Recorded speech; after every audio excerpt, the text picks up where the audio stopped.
I overheard my husband's phone call while pretending to nap and discovered he'd been planning my accident for months. It started as one of those lazy Sunday afternoons where the autumn light filtered through our living room windows, casting everything in golden hues that should have felt peaceful. Wayne thought I was asleep on the couch, curled under my grandmother's hand-stitched quilt, the one with tiny purple flowers that she'd worked on during her final months in the nursing home. I'd been fighting a splitting migraine since dawn, the kind that made my vision blur and my stomach churn, accompanied by that familiar nausea that always came with my worst headaches. When Wayne suggested I rest while he handled some business calls, I gratefully closed my eyes and let the pain medication pull me towards sleep, or so he thought. I was floating in that strange half-awake state, somewhere between consciousness and dreams, when his voice drifted from the kitchen, low and careful. At first, it sounded like any other work conversation. Wayne owned Hawthorne Construction, a small company that specialized in residential renovations, always dealing with subcontractors, permits, and building inspections. His voice carried that familiar professional tone I'd heard thousands of times over our 22 years of marriage, the same tone he used when discussing foundation problems or roof repairs with clients. But something felt different. Something in the way he kept his voice deliberately quiet, almost whispering, made my body tense beneath the quilt.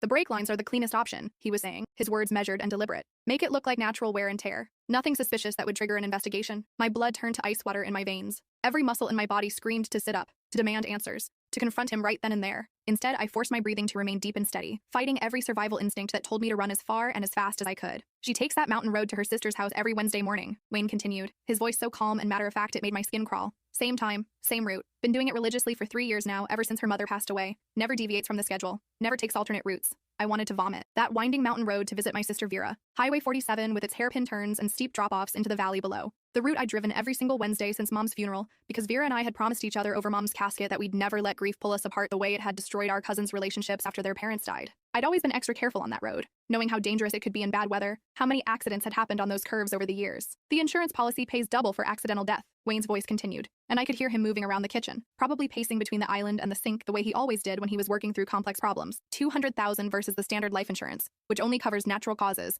and has that 2-year suicide clause we'd have to wait out. My hands started trembling uncontrollably beneath the quilt. $200,000. That's what my life was worth to him. 22 years of marriage, of shared dreams and struggles and intimate moments, reduced to a dollar amount on an insurance policy. Tomorrow's Tuesday, he said, and I could hear the satisfaction creeping into his voice like poison. I'll handle it Tuesday night when she's at her book club meeting. She never gets home before 10:30 on Tuesdays. Gives me plenty of time to work. Wednesday morning, problem solved. Clean, simple, untraceable. The words hit me like physical blows, each one landing in my chest and stealing my breath. My heart hammered so violently against my ribs, I was certain he'd hear it from the kitchen. This wasn't some desperate spur-of-the-moment decision born from financial pressure or temporary insanity. This was calculated, planned, methodical. He'd been studying my routine, timing my habits, analyzing my schedule, preparing to murder me with the same careful attention to detail he used for construction projects. What about afterward? I heard him ask, and realized someone else was on the line. I mean, how long before someone finds her? My stomach lurched. He was discussing the discovery of my body like it was a logistical problem to solve. The road curves around Miller's Bend about 2 miles before